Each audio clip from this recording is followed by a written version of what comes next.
Eu recebo em nossos estúdios para uma análise política deste momento tão conturbado do governo do Estado, o cientista e analista político Osmir Lima.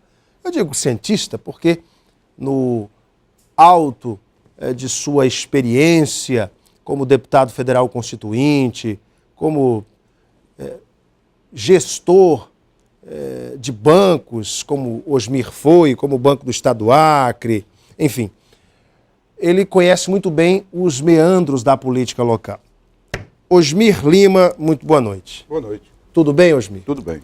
Satisfação tê-lo aqui no nosso Gazeta Entrevista. A gente vai falar sobre a operação batizada de Operação G7, que apontou fraudes em licitações no âmbito do governo do Estado em vários segmentos, né? São obras como Ruas do Povo e Cidade do Povo, apontados pela investigação desvios de 4 milhões de reais. No total, foram expedidos 34 mandados de busca e apreensão, 15 já cumpridos. Servidores públicos, secretários de Estado, empresários se encontram hoje presos nos presídios Papudinha, Antônio Amaro, e existem aí indícios de novas prisões, segundo informações que nós recebemos já no dia de hoje. A desembargadora Denise Bonfim, que é relatora, doutor Osmir, ela já remeteu os autos do processo ao Ministério Público Estadual e agora aguarda a avaliação do Ministério Público e sua devolução. Ou seja, no âmbito do judiciário acreano, caberá a ela decidir sobre a manutenção das prisões preventivas dos envolvidos ou não. A magistrada autorizou, como nós já falamos, a prisão preventiva de 15 acusados de diversos crimes, como desvio de dinheiro público, formação de cartel, falsificação de documentos, corrupção passiva e ativa, etc. Nesses tantos anos de experiência política, este escândalo amplamente divulgado pela mídia local e pela mídia nacional, doutor Osmir, é o mais duro golpe já enfrentado pela Frente Popular desde a sua criação? Bem, politicamente, é claro que isso atinge a Frente Popular. Mas eu quero, antes de fazer referência a esse fato, dizer que essas prisões, a mim, quer me parecer, desnecessárias. A prisão deve ser um ato excepcional. A prisão só deve ocorrer quando investigado, julgado, condenado ou preso em flagrante. Da mesma forma, com esse espetáculo midiático que muitas vezes as polícias no Brasil fazem para a prisão de um cidadão, me incomoda como constituinte brasileiro. Porque nós viemos de um tempo da ditadura onde as prisões eram feitas com as maiores facilidades. E na Constituição de 88, nós colocamos várias barreiras, entre elas o artigo da presunção de inocência. Porque, Alain, tem um aspecto importante que eu quero considerar. Vamos imaginar que amanhã a justiça absolva esses cidadãos que estão presos, ou que forem execrados e já julgados e condenados, inclusive pela própria mídia. Vamos imaginar que eles sejam absolvidos. Eles estarão indelevelmente condenados. Indelevelmente condenados. O que é uma injustiça enorme. Porque o que existe são um processo de investigação. A Frente Popular, eu tenho certeza, e o governador, ao dizer que vai manter os seus secretários nos lugares em que eles estão, é porque ele tem consciência, eu acredito, absoluta da lisura do comportamento desses secretários, senão ele não correria esse risco. Eu tenho certeza, pela clareza das ideias que tem o governador, se ele sentisse que esses secretários tivessem cometido gravemente essas irregularidades apontadas meramente na investigação, o governador tomaria de imediato as providências. Alguém diz, olha, seria interessante afastá-los. Pois é, alguns analistas políticos dizem o seguinte: o governador, opinião pública é algo muito sensível e que, dependendo da atuação e da postura do governante, ela pode ser conquistada como pode ser afastada. E alguns analistas políticos dizem o seguinte, que o governador, preventivamente, deveria ter afastado os secretários, porque na nota publicada e nas entrevistas concedidas, o governador foi bastante incisivo. Sou favorável à operação e tolerância zero contra a corrupção. Ao afastá-los preventivamente, o governador traria a opinião pública para o seu lado. E também deveria, na opinião destes analistas políticos, cancelar sumariamente os contratos com as empresas investigadas. O que o senhor pensa dessa análise? Não, mas aí você já está dando uma nota de culpa. Ora, não, se é um afastamento... Se o governador agora, se fosse afasta demissão, o secretário... Aí sim. Mas não existe. Nós temos que fazer uma distinção muito clara. Primeiro, eu quero dizer, se o governador tivesse afastado esses secretários, estaria corroborando com essa investigação, que é uma mera investigação. Mas não é uma mera investigação. Não é investigação séria.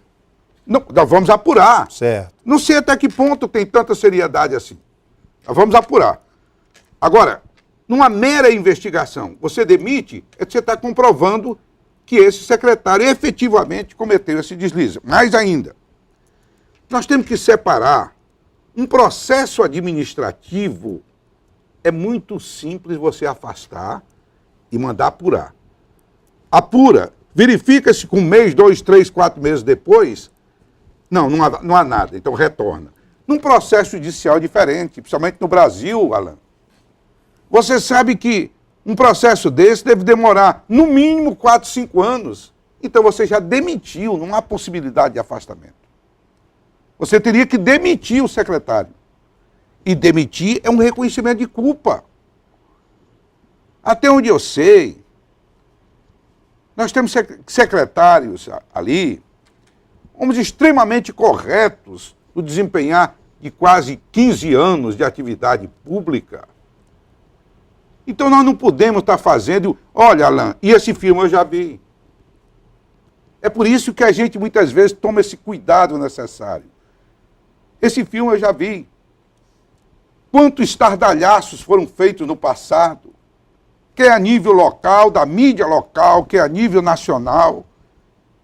E depois, na apuração, não se constatou nada que justificasse tudo aquilo.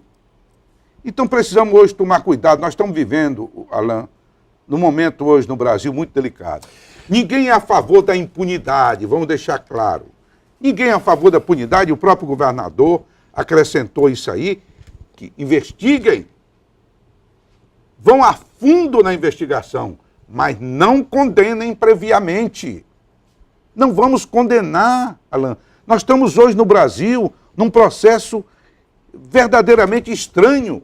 Mas você não acha que o mero afastamento não seria apenas uma medida de precaução do governo? Mas não existe afastamento. Não haveria tempo de um processo judicial afastar até quando? Até que fosse julgado? Até que houvesse o despacho final. Mas aí ia demorar uns 5 anos, você teria que demitir. Não do trânsito da sentença, eu digo um despacho final aqui no Estado. Sim, mas quanto tempo demoraria isso? Não se sabe. Pois é, então não haveria, na justiça brasileira não se sabe. Então não se justificaria um afastamento, que eu volto a dizer, seria uma condenação prévia. Eu acho que o governador... Você acha que o governador acertou em manter os secretários? Acertou em manter o secretário, primeiro, pela confiabilidade que ele tem no secretariado. Agora, e essas pessoas envolvidas. O senhor também teve acesso, a imprensa tem divulgado as transcrições das interceptações telefônicas. É bom que se diga que é uma prova, existe a lei das interceptações telefônicas, a lei 9.296, de 24 de julho de 1996, que regulamenta o inciso 12, parte final do artigo 5º da Constituição Federal, que se aplica à interceptação de fluxo de comunicações em sistemas de informática e telemática. No artigo 2º diz o seguinte: não será admitida a interceptação de comunicações telefônicas quando ocorrer qualquer das seguintes hipóteses. Não se admite. Nas seguintes hipóteses. 1. Quando não houver indícios razoáveis da autoria ou participação em infração penal. 2. A prova puder ser feita por outros meios disponíveis. E 3. O fato investigado constitui infração penal punida com no máximo Alain, pena de detenção. Hoje, primeiro... Então você acha que a desembargadora ela se equivocou na avaliação dela? Em que sentido? Quando... Da determinação da prisão, acho que sim. Você acha que ela se Acho que equivocou? sim. Eu acho que ela deveria... Me mostra o motivo para essa prisão. Com toda sinceridade. Qual é o motivo justificado assim para prender? Eles não têm endereço certo. Não estão atrapalhando o processo. Os documentos todos não foram já apreendidos para investigação. Por que não esperar que se apure a investigação, que o Ministério Público denuncie, aí verificado se tem ou não culpa, aí sim, se tem culpa, condena e prende. Eu acho que essa é a regra mais salutar. Eu, sinceramente, com todo o respeito que eu tenho pela justiça, mas está na hora de se pensar o seguinte. E primeiro eu te dizia com muito comumente, a justiça se recorre. Mas eu acho que a justiça hoje se recorre e se discute as coisas.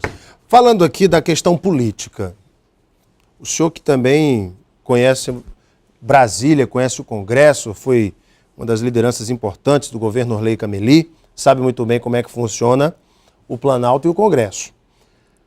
Existe já uma análise que corre, o senhor já ouviu essa análise também, em todo o cenário político acreano, de que poderia haver nesta ação uma, enfim, ordem de cima, por conta das colocações do próprio senador Jorge Viana em favor de Marina, e que haveria uma predisposição superior a dar uma ordem para o encaminhamento dessa ação no Acre.